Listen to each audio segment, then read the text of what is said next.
And I'm back for another Blu-ray collection video. This time, the focus is on Columbia Pictures / Sony Pictures / TriStar Pictures / let's just call them the inventors of the Blu-ray because, yes, Sony didn't only make the Betamax, they're also the geniuses that gave us the Blu-ray.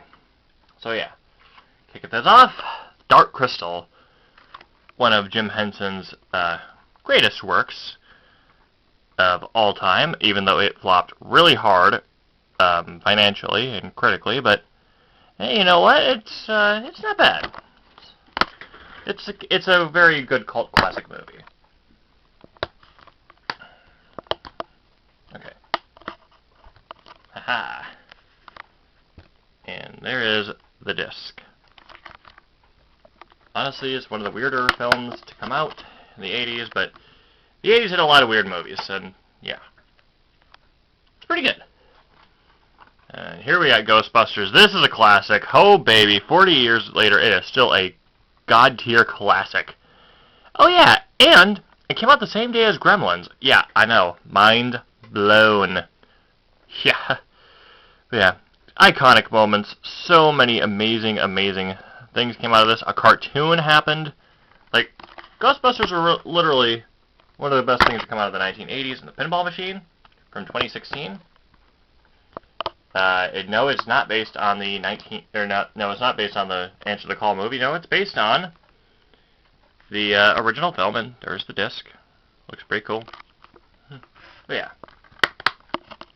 literally probably one of my favorite movies from the 1980s, even though I was born in 1996. Yeah, really good stuff. And we have the Karate Kid. Oh yeah, plug in Karate Kid Street Rumble right now. That beat 'em up looks super dope, and this movie is amazing. R.I.P. Pat Morita.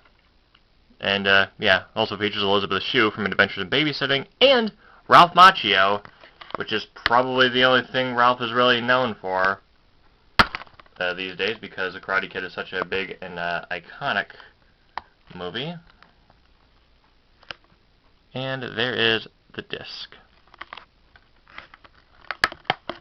Yeah. Another phenomenal classic from the 80s.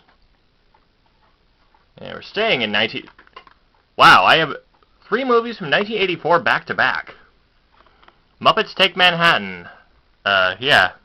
It's the third Muppet movie. Slightly more dramatic than the original. Or the first two, rather. It's cool. It's cool. Ooh, there's an interview with Jim Henson. Nice. Wasn't expecting that. But yeah. This is a really good movie.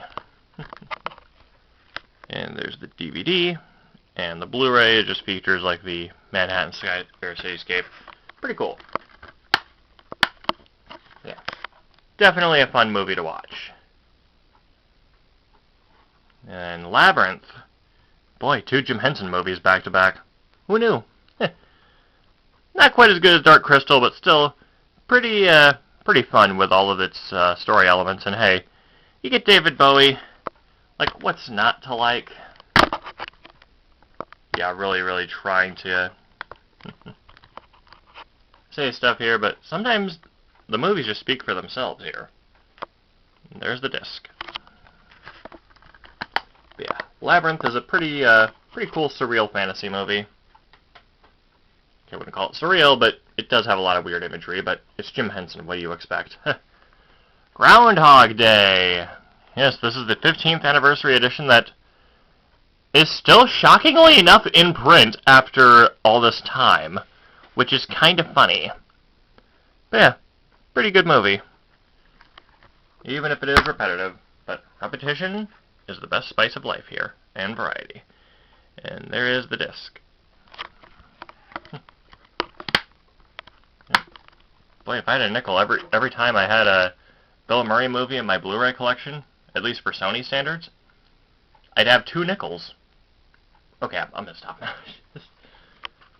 Jumanji, starring the late, great Robin Williams. Oh, yes. This is a brilliantly great movie. Holy crap. I mean, it's Robin Williams. It's based on a book. And, yeah. This is before Jumanji became the video game, and not... Yeah, it was a board game first, not a video game.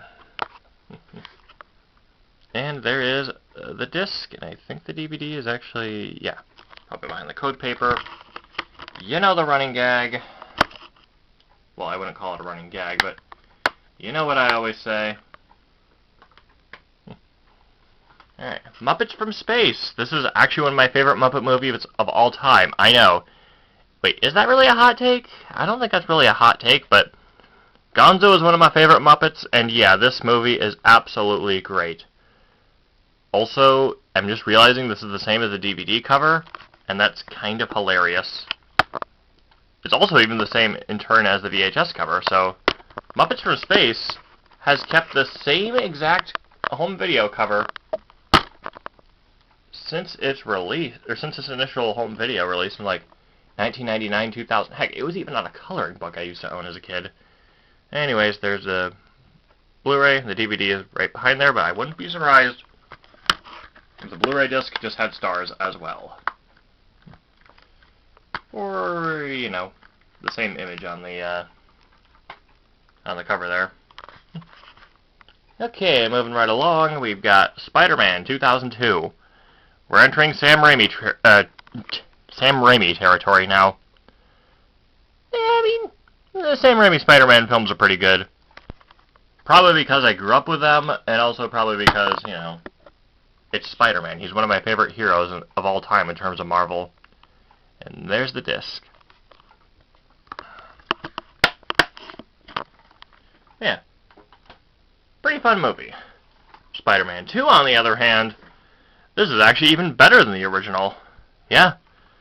A lot more action. Dr. Octopus is actually a lot cooler compared to the Green Goblin.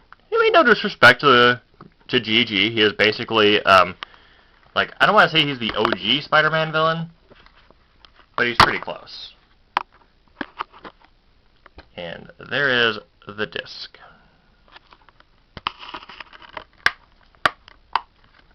Yeah, pretty good stuff. Also, Dr. Octopus would be really good in Marvel vs. Capcom. Not gonna say who else would be good in Marvel vs. Capcom, because that's a whole other video that I'm probably not going to make because I have terrible editing skills. Final Fantasy VII Advent Children complete. Yeah, an animated Final Fantasy movie, and you know what? It's pretty dang good! Yeah, and I think this might even be the first time George Newbern voices Sephiroth. Which is ironic, because Newbern is also the voice of Superman. Anyways, there is the disc.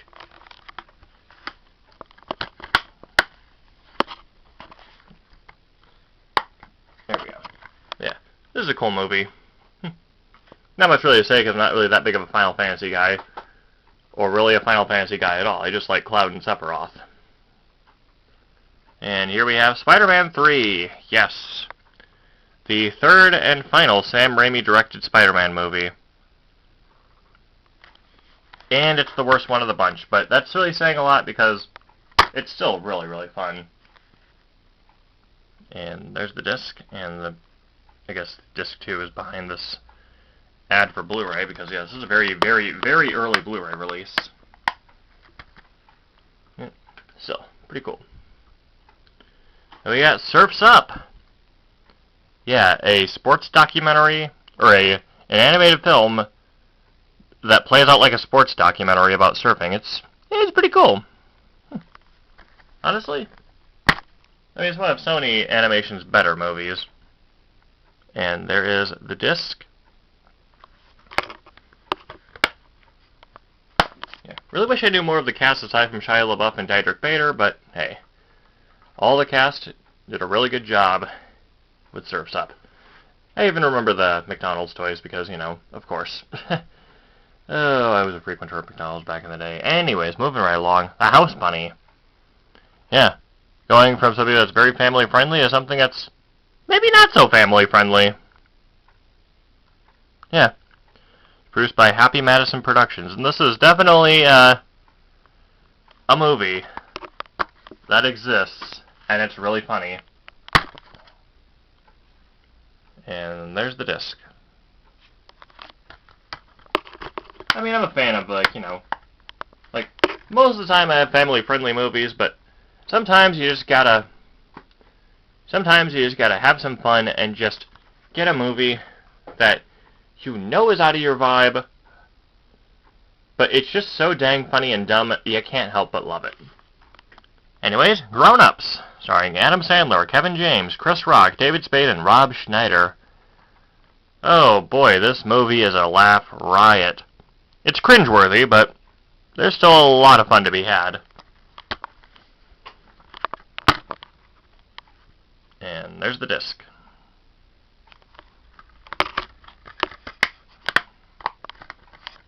This is honestly a really funny movie. Then we have The Pirates, Band of Misfits. Oh, no, wait. The Pirates, An Adventure with Scientists. Or we'll just call it Band of Misfits for simplicity's sake, because that's what it's called here in the US. It's called Adventure with Scientists in the UK, where Aardman originated. But yeah, stop-motion pirate film. I mean, that's pretty cool. And there is the Blu-ray, and there is the DVD. Yeah, this is a really, honestly, I want to say, completely underrated film right here.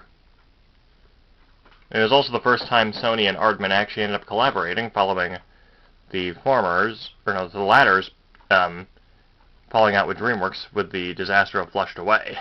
Whatever. Let's just move on before I have to spill more boring history. Grown Ups 2. Didn't think I just owned the first one.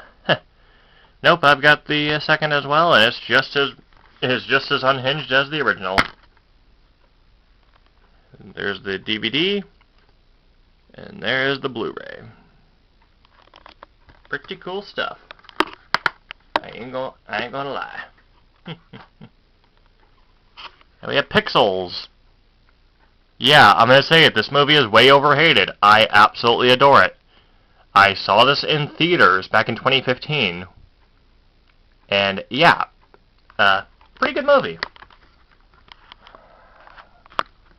Maybe it's just because I'm an arcade nerd, but still. And there's the disc. But yeah, as somebody who loves old arcade games from like the 80s, this is definitely right up my alley. And again, it's weird because I'm a 90s kid, and I like a lot of stuff before my time. Okay, Spider-Man Homecoming. This was actually one of the very first Blu-rays, actually no, probably the first Blu-ray I ever bought. Actually no, it was given to me as a housewarming gift in 2019 by one of my friends. And yeah, this is honestly one of the greatest movies Spider-Man has ever starred in. Like, wow. We have a floating disc, which is not good.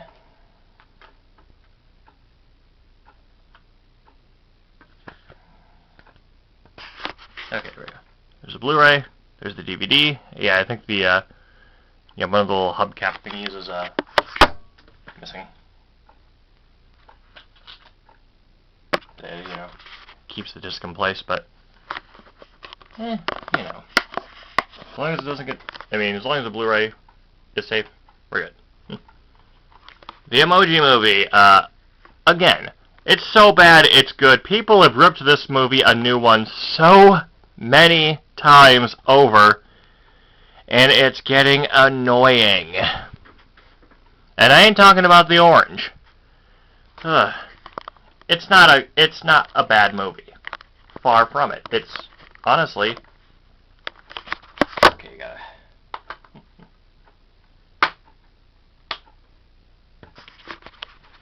There we go. And there is the disc. Yeah, stop being so harsh on this movie. It's honestly really funny. And then Spider-Man Into the Spider-Verse. People have sung the praises of this movie left, right, and center, and y'all, I just don't get it. It's an amazingly good, well-crafted movie, but it's just like, it felt a little overhyped. It's still fun, but, Yeah, I think this movie got way more hype than it needed to get. But anyways, there's the Blu-ray. The DVD is behind that free movie promo there. Oh, jeez. Oh, come on.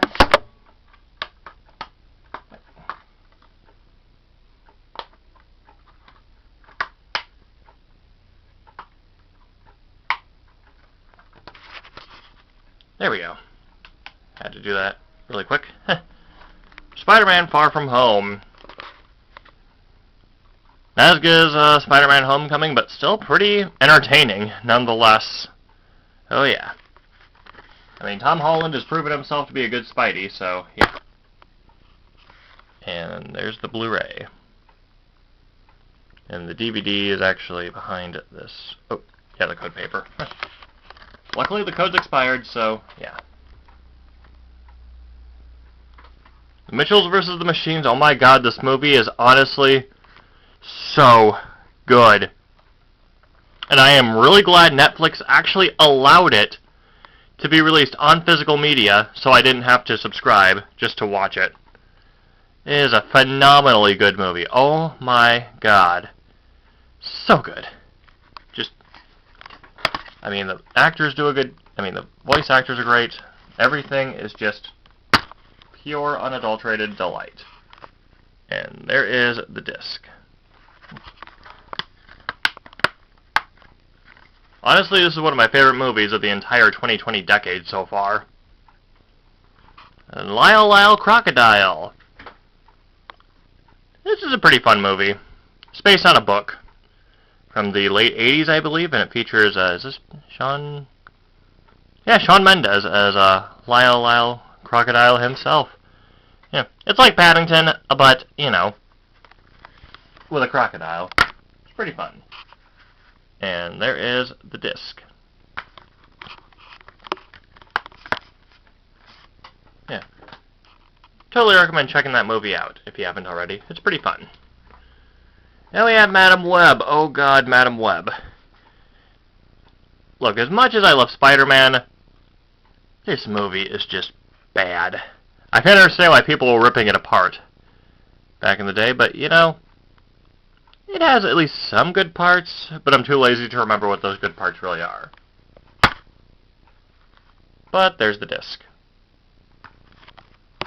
Gonna be honest, I had no idea Sony still did disc art for their Blu-rays. I thought that was just a Pixar thing. But no. Alright, finally, last up we have the Garfield movie. Yes. This is a fantastic movie. I am not biased because I love Garfield. No, this is actually really good. I mean, you got Samuel L. Jackson and Chris Pratt. What's not to like? Anyways, there's a DVD. There's a Blu-ray where you got Garfield as a little kitten. So cute. Yeah, this movie is honestly super good. And that's going to do it for my Columbia Blu-ray collection. Next time, The Lion Will Roar. Why? Because it's going to be time for MGM. AKA what I like to call James Bond and Friends. What do I mean by that? You'll just have to tune in next time and find out. I'm out.